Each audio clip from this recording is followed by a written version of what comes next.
শেখ হাসিনা বাংলাদেশের পরবর্তী প্রধানমন্ত্রী হবেন। 2024 সালের 5 আগস্ট শেখ হাসিনা পালিয়ে যাওয়ার পর 1-1.5 মাসের ভেতরে আমি একটা কথা বলেছিলাম যে শেখ হাসিনা বাংলাদেশের পরবর্তী প্রধানমন্ত্রী হবেন। সরকার নিরপেক্ষ না, তার বক্তব্য যে যারা এই কাজগুলো করছে তারপর বলে যাব যে আওয়ামী লীগ যারা অপরাধী, যারা গুম খুনের সঙ্গে জড়িত, গণহত্যার সঙ্গে জড়িত কিংবা দুর্নীতির সঙ্গে জড়িত, তাদের বিচার অবশ্যই হতে হবে। কিন্তু দল কেন? আওয়ামী লীগের যে এখনো পর্যন্ত মিনিমাম 3 থেকে 4 কোটি মানুষ কট্টর সমর্থক হিসেবে রয়েছেন, তাদের অপরাধটা কি? কেন তাদের আদর্শের জায়গায় কথা বলতে পারবে না? আসসালামু আলাইকুম দর্শক শ্রোতা, ঈদের দিন ডক্টর মোহাম্মদ ইউনূসের জন্য একটা দুঃখের সংবাদ আছে, এটা ভয়াবহ একটা দুঃসংবাদ আছে তার জন্য। খুবই গুরুত্বপূর্ণ আজকের এই ভিডিওটি। কেন বলছি এই কথা এবং ডক্টর ইউনূসের জন্য কেন দুঃসময়, এই ঈদের দিন সহ ঈদের 2-1 দিনের মধ্যেই তার যে কোনো একটা কিছু হয়ে যেতে পারে। এদিকে গুঞ্জন উঠেছে, শোনা যাচ্ছে সেনা ক্যাম্পে শেখ হাসিনা ইতিমধ্যেই চলে আসছে। কেন দর্শক শ্রোতা, কীভাবে আসলো, কেন আসলো হঠাৎ করেই? তিনি তো আসতে চাইছিলেন, অবশেষে তিনি আসলেন কিনা, আসলে এই বিষয়টা সত্য কিনা, চলেন আমরা বিস্তারিত ভিডিও স্ক্রিনে দেখব। আশা করছি পুরো ভিডিওর সাথে আমাদের সাথেই থাকবেন এবং হ্যাঁ, আপনাদের মতামতটা একটু কমেন্টে লিখবেন যে ডক্টর ইউনূস তিনি আসলেই কতটুকু সফল হতে পেরেছেন। সবাইকে পবিত্র ঈদ উল ফিতরের শুভেচ্ছা।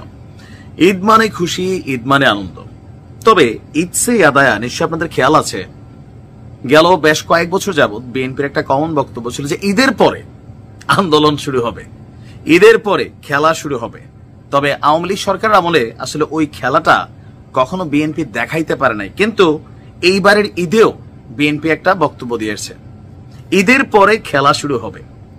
ইভেন ডক্টর ইউনূসের উপর একটা চাপ প্রয়োগ করেছেন। ইভেন আমি মনে করি যে যদি বিএনপি সত্যি সত্যি এটা নিয়ে রাজপথে নাইমাই যায়, দেন 2টা অপশন এখানে ক্রিয়েট হয়ে যাবে। ইউনূসকে হয়তো সিদ্ধান্ত নিতে হবে, অথবা তিনি যেভাবে আছেন বাঁকা হইয়া থাকতে হবে। তবে বাঁকা হইয়া কতটুকু থাকতে পারবেন, অথবা সিদ্ধান্ত নিলেও আবার কোন ভেজালে পড়েন, এটা হচ্ছে প্রশ্ন। প্রশ্নের আলোচনার মুখ্য কেন্দ্রে আছে আমাদের উপদেষ্টা আসিফ এবং মাহফুজ। কেন?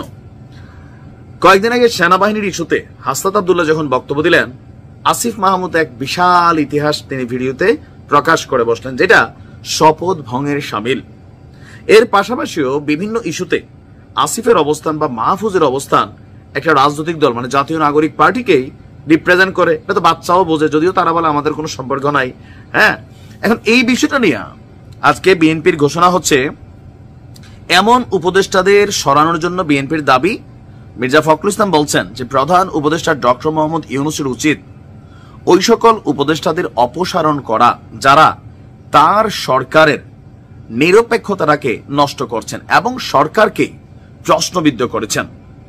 তার বক্তব্য, আসন্ন নির্বাচনের আগে সরকার নিরপেক্ষতা হারালে বিএনপি তা কোনোভাবেই মেনে নেবে না। আমরা সরকারের প্রতি পূর্ণ নিরপেক্ষতা প্রত্যাশা করি, বিশেষ করে ইউনূসের কাছ থেকে। তিনি যদি অনুভব করেন তার মন্ত্রিসভার কেউ নিরপেক্ষতা নষ্ট করছেন, তবে তাদের অপসারণ করা উচিত, তাতে উনি স্বচ্ছ থাকবেন। আর যদি কোনো পদক্ষেপ না নেন, তাহলে জনগণের মধ্যে ভ্রান্ত ধারণা তৈরি হবে যে এই সরকার নিরপেক্ষ না। কেন এই কথা বলছেন? তার বক্তব্য, সম্প্রতি বিভিন্ন সংবাদ মাধ্যমে প্রকাশিত প্রতিবেদনগুলো আমাদেরকে হতাশ করছে। কিছু উপদেষ্টাদের কার্যক্রম দেখে আমরা সরকারের প্রতি নিরপেক্ষতা নিয়ে গভীর সন্দেহ প্রকাশ করছি। তবে এখনোই সরকার নিরপেক্ষ না এরকম পরিস্থিতি আমরা দেখছি না। তবে সরকারের কিছু উপদেষ্টা একটি নির্দিষ্ট রাজনৈতিক দলের স্বার্থে সরকারি সম্পদের অপব্যবহার করছেন, যার নিরপেক্ষতার পরিপন্থী, এবং একটি গণতান্ত্রিক নির্বাচনের যে পরিবেশ, এটা বিঘ্নিত হচ্ছে। সরকারি সম্পদগুলোকে ওই উপদেষ্টারা রাজনৈতিক স্বার্থে ব্যবহার করছে। নির্দিষ্ট কিছু অঞ্চলে উন্নয়ন প্রকল্প, ধর্মীয় প্রতিষ্ঠানগুলোর জন্য তহবিল বরাদ্দ, যা নিরপেক্ষতার নীতির লঙ্ঘন। এগুলা কি মেসেজ বহন করে? That affection of the government is not neutral, মানে এই সরকার নিরপেক্ষ না। তার বক্তব্য যে যারা এই কাজগুলো করছে তাদেরকে অবিলম্বে প্রধান উপদেষ্টার উচিত তাদেরকে উপদেষ্টা পদ থেকে সরিয়ে দেওয়া। প্রশ্ন যে ডক্টর ইউনূস এটা কতটুকু করতে পারবেন না, এটা আমি অ্যাডভান্সই বলি। কারণ আসিফ রে বা মাহফুজ রে উপদেষ্টা পরিষদ থেকে তারা শপথ ভঙ্গ একবার জায়গায় 100 বার করলেও ডক্টর মোহাম্মদ ইউনূস এই মুহূর্তে তাদেরকে সরাবে না। এটা আরেকটা ডাইমেনশন ক্রিয়েট করে ফেলবে বাংলাদেশে। তিনি এটা ভালো করে জানেন। বিএনপির উপর একটু ইয়ে থাকতে পারে যে বিএনপি বলে করার মতন ওই রকম হয়তো পরিবেশ তৈরি করতে পারবে। তিনি সেনাপ্রধানকে জ্ঞান দিতে চেয়েছেন, জ্ঞান দিয়েছেন। সেনাপ্রধানের কোন কোন জায়গায় কথা বলা উচিত সে বিষয়ে তিনি নির্দিষ্টভাবে মনে করে দেওয়ার চেষ্টা করেছেন। এবং আমি মনে করি যে বিষয়ে ডক্টর আসিফ নজরুল জ্ঞান দেওয়ার চেষ্টা করেছেন আমাদের সেনাপ্রধান জেনারেল ওয়াকারুজ্জামানকে, সেক্ষেত্রে যারা কদিন আগে সেনাবাহিনীকে দেশের সাধারণ মানুষের মুখোমুখি অবস্থান করাতে একটা চক্রান্ত সৃষ্টি করেছিল, ষড়যন্ত্র করছিল, দেশে যুদ্ধাবস্থার সৃষ্টির একটা অপচেষ্টা তাদের ছিল, সেই উগ্রবাদী গোষ্ঠী এবং বৈষম্যবিরোধী ছাত্র আন্দোলনের কোনো কোনো নেতা বা সরকারের অন্যান্য কোনো কোনো উপদেষ্টার পক্ষ অবলম্বন করেছেন, নিঃসন্দেহে এটুকু আমি বলতে পারি। তিনি বেশ কিছুদিন পরে টক শোতে অংশ নিয়েছিলেন চ্যানেল আয়ের একটি অনুষ্ঠানে। সেখানে সেনাপ্রধানের বিষয়ে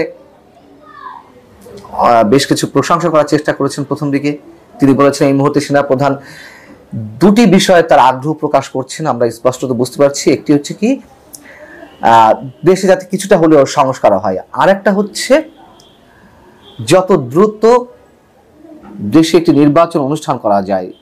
এবং সেনাপ্রধান যে মনে করছেন, যে আশঙ্কা করছেন, যত বিলম্ব হবে নির্বাচনে তত দেশি বিদেশি ষড়যন্ত্র পোক্ত হবে, দেশি বিদেশি চক্রান্তের সৃষ্টি হবে। এবং সেনাপ্রধান চান না যে সেনার সদস্যদেরকে খুব বেশি দিন ব্যারাকের বাইরে রাখতে। এই কথাগুলো তিনি বলেছেন। কিন্তু একটা পর্যায়ে গিয়ে তিনি বলছেন, ডক্টর আসিফ নজরুল, যে আমি ব্যক্তিগতভাবে মনে করি সেনাপ্রধান একটি বিষয় নিয়ে কথা না বললে ভালো হয়। তা হচ্ছে কোনটি? অংশগ্রহণমূলক নির্বাচনের বিষয়ে। সেটি বললে কি হবে, যে এসব নিয়ে কথা বললে সমালোচনার সৃষ্টি হবে। বাহিনী চিফ যদি এসব বলে সমালোচকদের ইনভাইট করেন তাহলে এটা দেশের জন্য ভালো নয়। দর্শক বুঝতে পারছেন তো কোন বিষয়ে মুখ বন্ধ রাখতে বলছেন সেনাপ্রধানকে। প্রশ্ন হচ্ছে সেনাপ্রধান কেন ইনক্লুসিভ নির্বাচনের বিষয়ে কথা বলবেন না? এবং গত 25 ফেব্রুয়ারি তিনি এই ইনক্লুসিভ নির্বাচনের কথা বলতে গিয়ে এবং বিডিআর হত্যাকাণ্ডের কথা বলতে গিয়ে একটি বিশেষ গোষ্ঠী দ্বারা আক্রান্ত হয়েছেন সমালোচনার। সেই কথাগুলো আসিফ নজরুলের মুখ থেকে বের হলো কি কারণে, কি উদ্দেশ্যে? সেনাপ্রধান ইনক্লুসিভ নির্বাচনের বিষয়ে কথা বলবেন না তো কে বলবেন এই মুহূর্তে?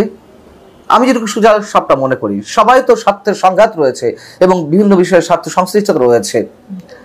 5 আগস্ট অভ্যুত্থানের দিন সেনাপ্রধান তো তার নিজের উপর পুরো দেশবাসীকে আস্থা রাখতে বলেছিলেন। কি জন্য আস্থা রাখতে বলেছিলেন? একটা গণতান্ত্রিক উপায়ে দেশকে উত্তরণের জন্য। এবং তার যে অব্যক্ত কথাগুলো সেগুলো তো আমরা বুঝি, যাতে আর কোনো ধরনের পুরনো সংস্কৃতি ফিরে না আসে। এবং তারই ধারাবাহিকতা একটি অংশগ্রহণমূলক নির্বাচন। অথচ তিনি কেন অংশগ্রহণমূলক নির্বাচনের কথা বলছেন? এই জন্য এই বিষয়গুলো সমালোচনার শিকার হতে পারে, তাই দয়া করে এই কথাগুলো বলবেন না। বাহ, কি সুন্দর কথা। এবং তিনি জাতিসংঘেরও উদাহরণ দিচ্ছেন। জাতিসংঘ বলে গেছে, জাতিসংঘের মহাসচিব কদিন আগে বাংলাদেশ সফরে এসে যে বললেন যে তারা কোনো দল নিষিদ্ধ হোক এটা চান না। এবং এটির মধ্য দিয়ে অনেকে ব্যাখ্যা করার চেষ্টা করলেন যে জাতিসংঘ চায় একটা ইনক্লুসিভ নির্বাচন, তার কারণ আওয়ামী লীগ নিষিদ্ধ করলে তো আওয়ামী লীগ নির্বাচনে অংশগ্রহণ নিতে পারবে না। বারবার বলি, শতবার বলি, হাজারবার বলে যাব যে আওয়ামী লীগ যারা অপরাধী, যারা গুম খুনের সঙ্গে জড়িত, গণহত্যার সঙ্গে জড়িত কিংবা দুর্নীতির সঙ্গে জড়িত, তাদের বিচার অবশ্যই হতে হবে। কিন্তু দল কেন? আওয়ামী লীগের যে এখনো পর্যন্ত মিনিমাম 3 থেকে 4 কোটি মানুষ কট্টর সমর্থক হিসেবে রয়েছেন, তাদের অপরাধটা কি? কেন তাদের আদর্শের জায়গায় কথা বলতে পারবেন না? কেন তারা রাজনীতি করতে পারবেন না? কেন তাদের রাজনৈতিক দলটি নির্বাচনে অংশগ্রহণ করতে পারবেন না? এই একই কথাগুলো তো আমরা 7 জানুয়ারি নির্বাচনের আগে মুহুর্ব বলে এসেছি। সে 2014 থেকে 2018 থেকে 2024 এসেও বলেছি, এখনো বলতে চাই। সেটি আওয়ামী লীগ হোক, বিএনপি হোক কিংবা যদি জামাতও হয়ে থাকে, আমরা বলবো জাতিসংঘের মহাসচিবের কথা উল্লেখ করতে গিয়ে ডক্টর আসিফ নজরুল কত সুন্দর একটা চতুরতার সঙ্গে বলছেন, জাতিসংঘের রিপোর্টে ইনক্লুসিভ ইলেকশনের কথা বলা নেই। তারা বলেছে দলকে যাতে নিষিদ্ধ না করা হয়। তিনি জ্ঞান দিচ্ছেন বিভিন্ন বিষয়ে। তিনি যেদিন জাতিসংঘের মহাসচিবের একটা মত বিনিময়ের মতো অনুষ্ঠান ছিল বিভিন্ন রাজনৈতিক দলের সঙ্গে, 7টি রাজনৈতিক দল সেখানে আমন্ত্রিত ছিল। জাতিসংঘের বাংলাদেশের তো আবাসিক কার্যালয় থেকে এই অনুষ্ঠানটি আয়োজন করা হয়েছিল। সেখানে কোন এখতিয়ারের মধ্যে থেকে আসিফ নজরুল সেই অনুষ্ঠানটি পরিচালনা করেন। জাতিসংঘের কান্ট্রি অফিস দ্বারা যেই অনুষ্ঠানটি আয়োজন করা হয়েছে সেটা তো পরিচালনা করবে তারা, তাদের যে কোনো প্রতিনিধি। আসিফ নজরুল সরকারের আইন উপদেষ্টা বা মন্ত্রী হয়ে কেন তিনি সেই প্রোগ্রামটি কন্ডাক্ট করবেন? এবং সেই প্রোগ্রাম নিয়ে অনেক বেশি সমালোচিত হয়েছে। আমি নিজে এটি কন্টেন্ট করেছি। সেখানে মির্জা ফখরুল ইসলাম আলমগীরের মতো মানুষদেরকে 2 থেকে 3 মিনিটের বেশি কথা বলতে দেওয়া হয়নি।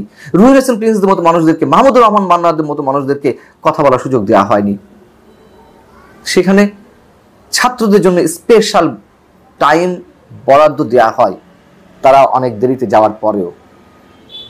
ডক্টর আসিফ নজরুল এখন জ্ঞান দিতে আসছেন সেনাপ্রধানকে এবং তিনি বলছেন যে বৈষম্য বিরোধী ছাত্রদের নিয়ে গঠিত নতুন রাজনৈতিক দল জাতীয় নাগরিক পার্টির প্রতি সরকারের আশীর্বাদ রয়েছে কিনা, এমন একটি প্রশ্নের জবাবে তিনি বলছেন, আমি গ্যারান্টি দিয়ে বলতে পারি আমাদের উপদেষ্টা পরিষদের কেউ ছাত্রদের রাজনৈতিক দলের সঙ্গে যুক্ত হবে না। ডাহা মিথ্যা কথা, আমরা দেখছি না।